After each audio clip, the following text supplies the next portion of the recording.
ஒரு பெரிய ஹாலில் 100 பேருக்கு உளவியல் செமினார் நடந்து கொண்டிருந்தது. செயல்முறை வகுப்பு வேலை அது. எல்லார் கையிலும் பேச்சாளர் ஆளுக்கு ஒரு பலூனை கொடுத்தார். கொடுக்கப்பட்ட பலூன்களில் அவரவரது பெயர்களை எழுதச் சொன்னார். எழுதினார்கள். ஊதச் சொன்னார். ஊதினார்கள். ஊதப்பட்ட எல்லா பலூன்களையும் அருகே இருந்த ஹாலிலே கொண்டு போய் போட்டுவிட்டு வர சொன்னார். போனார்கள், போட்டார்கள், வந்தார்கள்.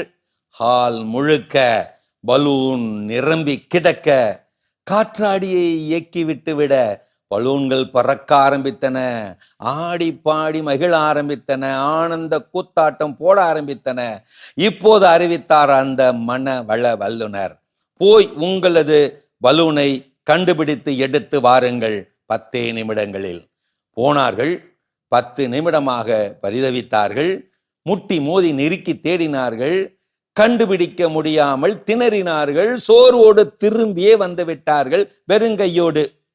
அடுத்து அறிவித்தார் அந்த மன வள வித்தகர், இப்போது போங்கள், ஒவ்வொருவரும் ஏதோ ஒரு பலூனை மட்டும் எடுங்கள், தேடி பிடித்து அதை உரியவரிடம் கொடுத்து விடுங்கள். என்ன ஆச்சரியம்!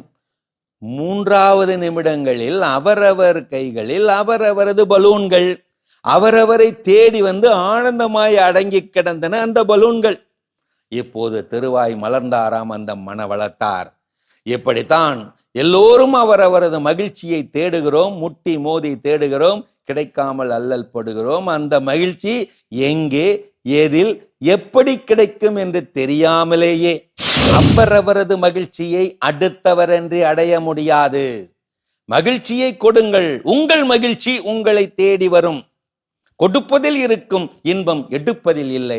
தருவதில் இருக்கும் இன்பம் பெறுவதில் இல்லை. பகிர்வதில் இருக்கும் இன்பம் பதுக்குவதில் இல்லை. கொடுப்பாயாக, தருவாயாக, பகிர்வாயாக. மணிக்கணக்கில் உபதேசிப்பதை விட கணப்பொழுதாவது உதவி செய். உதவும் போது பூக்கும் ஏழையின் முகத்தில் சிரிப்பை பார். தர்மம் செய்வதை நீ நிறுத்தவே மாட்டாய். உதவி என்பது பொன்னிலோ பொருளிலோ அல்ல. வாழ்க்கையில் ஒவ்வொருவரும் தடம் மாறும் போதும் நல்வழி காட்டுவதில். நம்மிடம் பணம் இருக்கும் போதோ மனம் இருக்கும் போதோ செய்வதா உதவி? தேவைப்படுவோருக்கு தேவையான நேரத்தில் செய்யப்படுவதே உதவி. கேட்காமலேயே உதவுபவர் என்றோ ஒரு நாள் எதையோ பரிதவித்து உதவியின்றி தவித்திருப்பார். ஒரு நல்ல நட்பு உதவி செய்துவிட்டுத்தான் பேசும். தகுதியுள்ளவருக்கு மட்டுமே உதவுவதுதான் தரமான உதவி. தெரிந்தவருக்கு உதவும் போது நீ மனிதன், தெரியாதவருக்கு உதவும் போது நீ புனிதன். என்ன செய்ய? உதவி செய்து பழகியவர்களுக்கு யாரிடமும் உதவி கேட்க மனம் இருப்பதில்லை. உதவி வாங்கி பழகியவர் எவரும் உதவி செய்ய மனம் இருப்பதில்லை. இதுதான் உலகம்.